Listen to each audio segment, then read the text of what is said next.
Hello and welcome. Today, we're digging into a really fundamental question. How do we actually understand the world? I mean, numbers can tell us a lot, for sure. But sometimes, the most important truths, the real stories, are found behind the statistics. So, let's get right into the world of qualitative research. Take this number, for example. A Pew Research poll found that 89% of adults in the US believe in God or some kind of universal spirit. That's a massive statistic, right? It's a clear, quantitative fact. It tells us what people say they believe, but What does the word God actually mean to each one of those people? Is it a person, a feeling, is it a source of comfort, or a source of fear? See, that one number, 89%, can't possibly capture all that complexity. To get to the how and the why, we're going to need a completely different set of tools. And that brings us to the two big approaches in research. On one side, you've got quantitative research. Think numbers, stats, charts. It's awesome for measuring things on a large scale. On the other side, you have qualitative research. This is all about the qualities, the language people use, the context of their lives, and the meaning they make from their experiences. It's the story behind the numbers. So how do we get to that deeper story?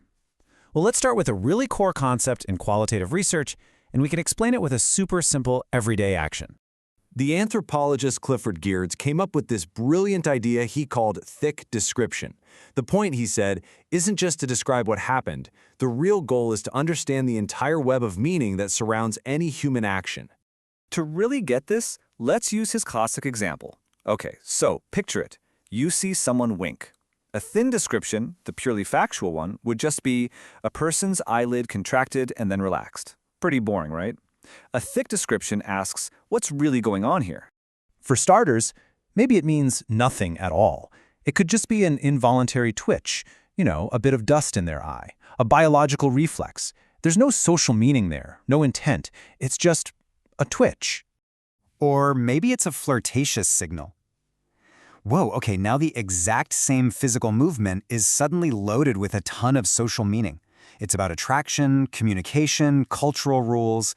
The context changes everything. Let's add one more layer. What if the two people winking share an inside joke? Now that wink is a secret code. It's a conspiratorial sign that connects them and excludes everyone else. It points to a shared history that you know nothing about.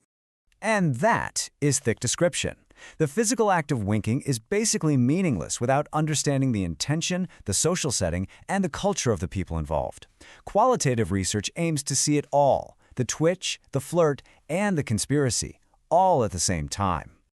Okay, so if context is everything, how in the world do you study it? Well, one of the most powerful methods is to get as close to the action as you possibly can.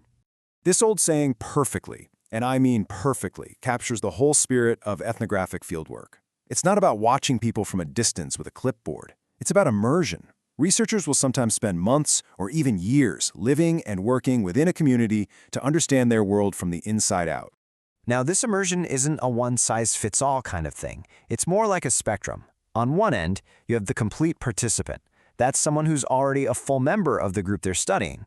On the other end, the complete observer stays totally detached, just watching from the sidelines. But really, the magic often happens right in the middle, with the participant observer who tries to both participate in the life of the group and maintain some perspective to analyze it. It's a really tough balancing act.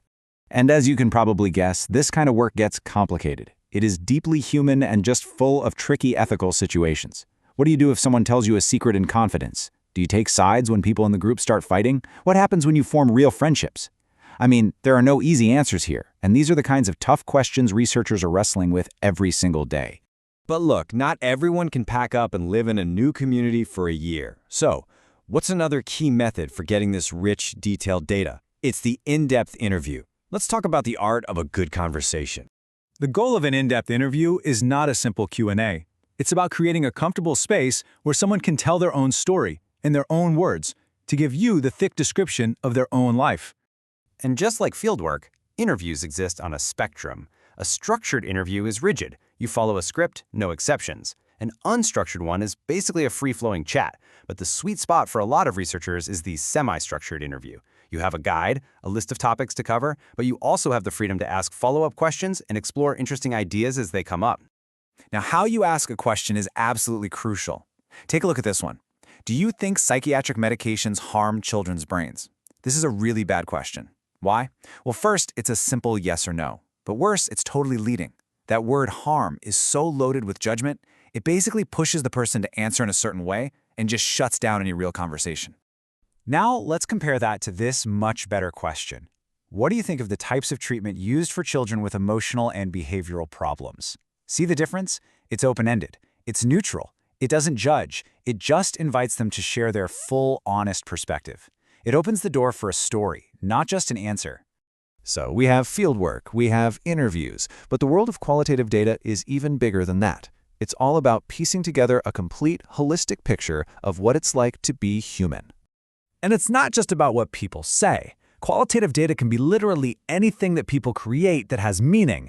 A family photo tells you what a culture values. A song can be a form of protest. Even just looking at the objects in someone's home can tell you a powerful story about their life.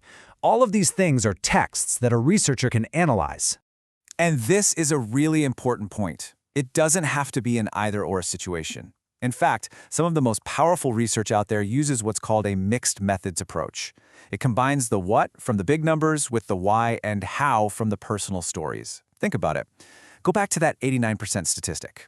Imagine pairing that number with dozens of in-depth interviews about what God actually means to people. Now that is a powerful study. So at the end of the day, what's the big takeaway here? Quantitative research is invaluable. It gives us the map, showing us the scale and the patterns of human behavior. But qualitative research gives us the stories, the context, the meaning. It helps us understand the people who are actually living on that map. Numbers for sure count, but it's qualitative research that really takes into account what it all means.